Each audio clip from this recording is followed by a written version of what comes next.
Assalamualaikum warahmatullahi wabarakatuh.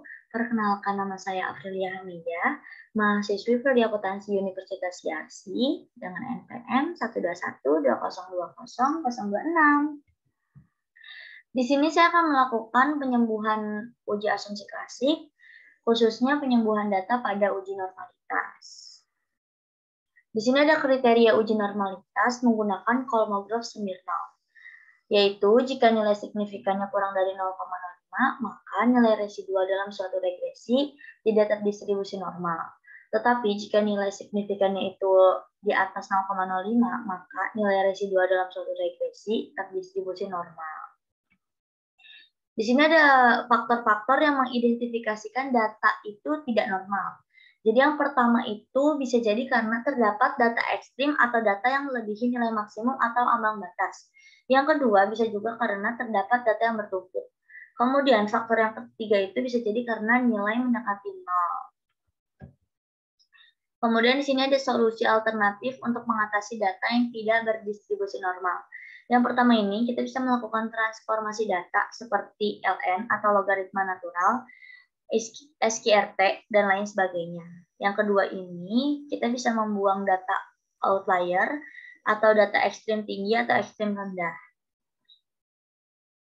Di sini ada jenis-jenis grafik histogram transformasi data tidak normal. Yang pertama ini ada substansial positive skewness yang kurvanya ini ke arah sebelah kiri. Kemudian yang ada substansial negative skewness yang kurvanya itu mengarah ke sebelah kanan. Kemudian ada moderate positive skewness yang mengarah kurvanya itu ke sebelah kiri, tetapi tingkat ketinggiannya itu lebih pendek daripada kurva yang substansial. Kemudian di sini ada moderate negative skewness, dia sama tetapi melencengnya itu ke sebelah kanan. Kemudian di sini ada severe negative skewness dan ada severe positive skewness. Nah, grafik histogram ini digunakan untuk menentukan bentuk transformasi data. Nah, di sini solusi alternatif untuk mengatasi data yang tidak berdistribusi normal, yang udah tadi saya jelasin itu ya, misalkan bentuk grafik histogramnya itu moderate positive skewness, maka bentuk transformasi datanya itu menggunakan yang SQRT. Tetapi jika bentuknya itu substansial positive skewness, maka bentuk transformasi datanya itu dia menggunakan yang LN atau logaritma natural. Jika bentuknya itu severe positive skewness, maka bentuk transformasinya menggunakan yang 1/X atau inverse. Yang keempat, jika bentuknya itu moderate negative skewness, maka bentuk transformasi datanya itu menggunakan yang SQRT dikali K kurang X.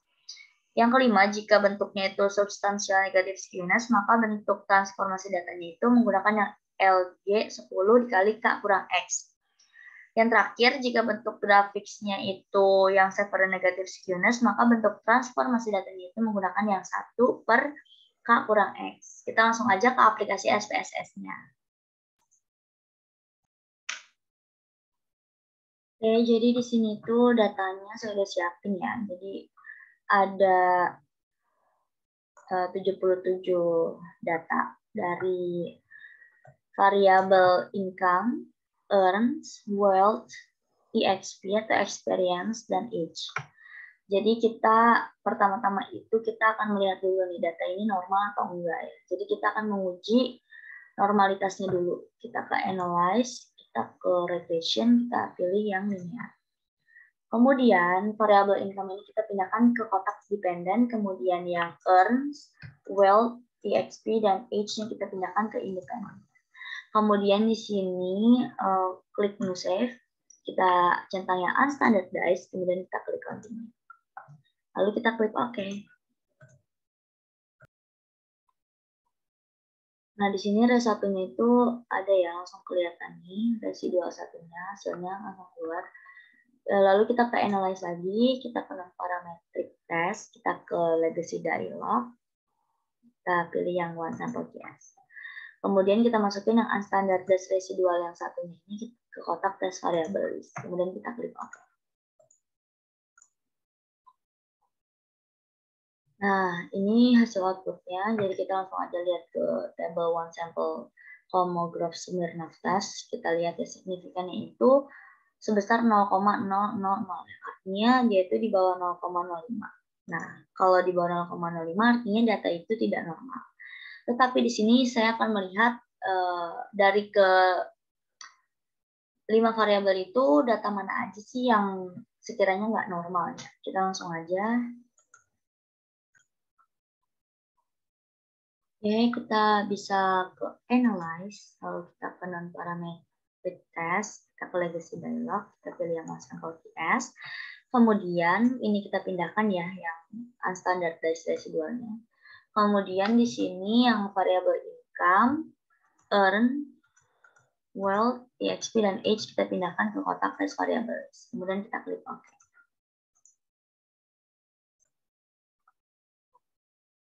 Oke, jadi di sini itu udah ada hasilnya ya teman-teman. Kita langsung lihat aja nih ke signifikannya. Jadi pada variabel income signifikannya itu di bawah 0,05. Sama pada signifikan earns, wealth juga itu mereka di bawah 0,05.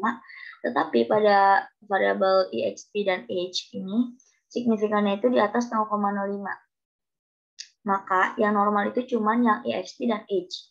Sedangkan yang income, earns, dan wealth ini dia itu nggak normal. Artinya yang kita lakukan penyembuhan itu pada 3 variabel ini. Kita langsung aja ya.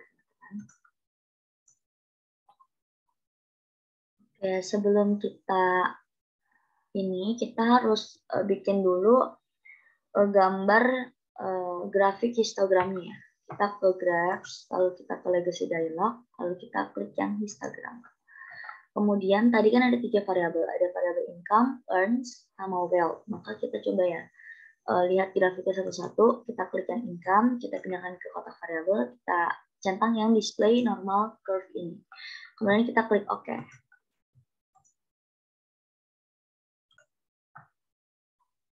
Terus kita ke graphs lagi, sama kayak tadi, cuman bedanya kita pindahkan ini variabel income-nya. Kita akan melihat yang earn. Oke, kita klik OK. Kemudian kita ke graphs lagi. Nah, kita pindahin dulu yang variabel earns ini, kita ganti dengan wealth. Oke, kita klik OK. Oke, jadi di sini hasil outputnya itu langsung keluar. Jadi di sini ada grafik histogram dari variabel income yang kita lihat. Dia itu bentuknya seperti ini. Jadi dia itu kalau menurut saya dia itu ininya tuh nggak terlalu tinggi ke sini ya, ini yang bawah ini. Saya asumsiin dia itu yang substansial positif skewness. Karena kelihatannya datanya juga lebih condong ke sebelah kiri ya. Kemudian ini gambar grafik histogram dari variabel earns. Dia juga sama ya kayak yang variabel income tadi. Ini juga kayaknya dia substansial positif skewness. Saya asumsikan itu. Karena kita bisa lihat datanya tuh atau grafiknya tuh lebih kayak condongnya ke kiri. Gitu. Terus kita lihat lagi bawahnya. Nah, di sini ada grafik histogram dari variabel wealth. Jadi nah ini yang tadi saya maksud ya. Jadi dia tuh agak ke masuk gitu, agak ke sebelah kiri banget. Nah, kalau yang ini. Terus juga dia kelihatannya lebih pendek ya ini. Grafiknya lebih pendek. Maka saya asumsikan ini itu moderate positive skewness yang wealth ini. Oke, kita balik lagi ke tadi. Oke, kemudian saya akan mentransform data yang tadi itu. Kita ke transform, kemudian kita ke convert variable. Lalu di sini kita bisa tulis ya target variabelnya itu dengan ln underscore income. Kita pilih ke function group all, kemudian kita pilih yang ln ini. Kita pindahkan ke atas, lalu kita masukkan variabel income. Kita klik OK.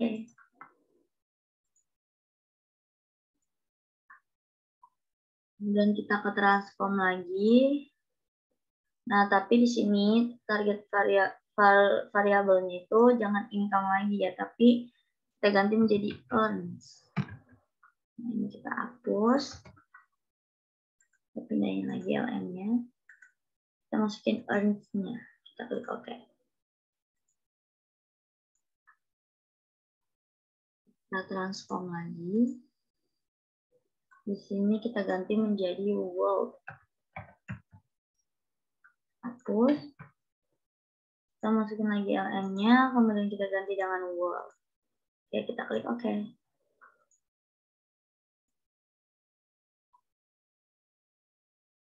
Oke, sebelumnya di sini saya akan ngejelasin kenapa di sini saya pakai yang LN. Karena tadi yang saya bilang ya, gambar histogramnya itu saya asumsikan kan ada yang substansial positif skewness, sama satunya ada moderate positif skewness. Nah, ketika substansial positif skewness itu, maka bentuk transformasi datanya itu saya menggunakan yang LN.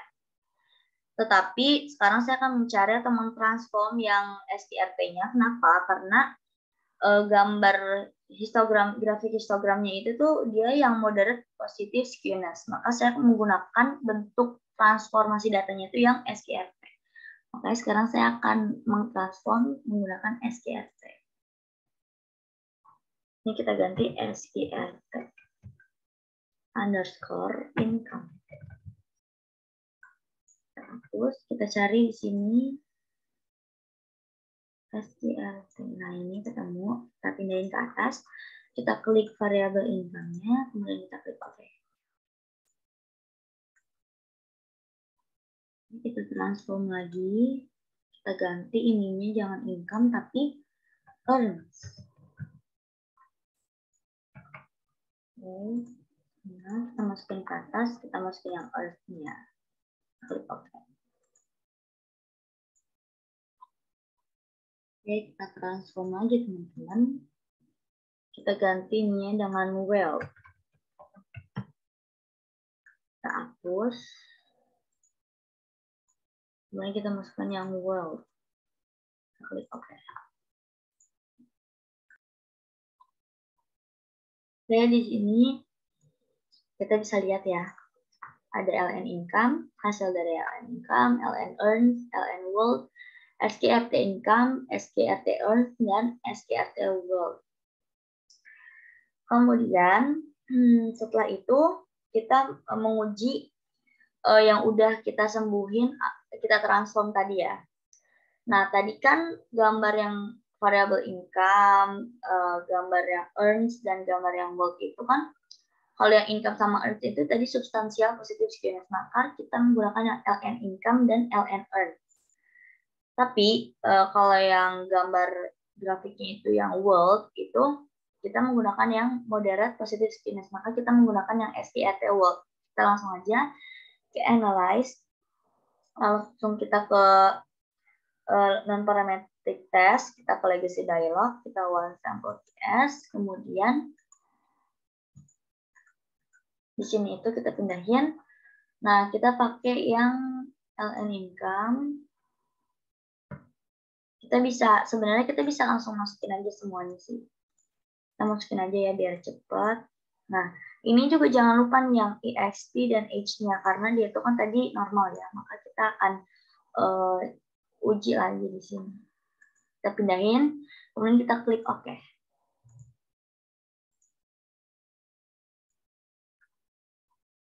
Oke, di sini kita bisa lihat ya signifikan dari variabel EXP, H, L income, LN earns, LN wealth, SQRT income, SQRT earns, dan SQRT wealth. Kita bisa lihat semuanya itu alhamdulillah di atas 0,05, yang artinya data ini terdistribusi normal.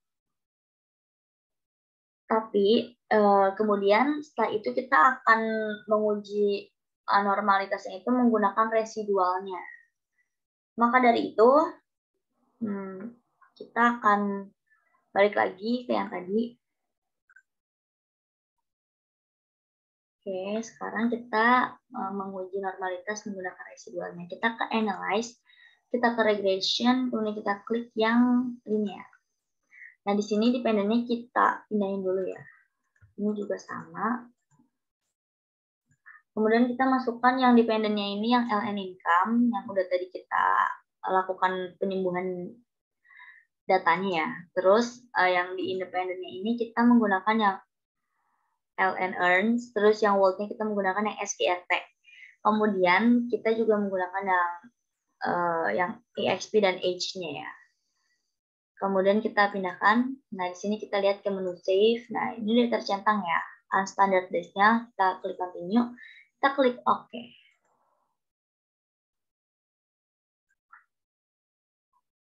Oke, setelah itu kita ke analyze lagi, kita ke non-parametric test, kita ke legacy dialog, kita pilih yang one sample PS.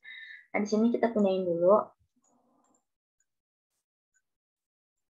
Nah, kita pakainya yang unstandardized residual yang kedua ini, yang udah tadi kita coba ganti ya. Kita pindahin, kita klik OK.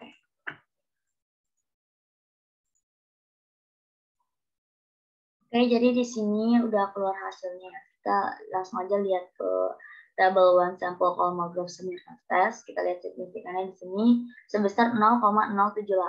Nah, alhamdulillah teman-teman, di sini artinya setelah dia itu ditransformasi datanya, itu menjadi normal. Kenapa saya katakan normal? Karena 0,078 itu di atas 0,05. Tadi di aturannya itu kalau di atas 0,05 artinya dia itu datanya terdistribusi normal. Artinya data ini udah normal.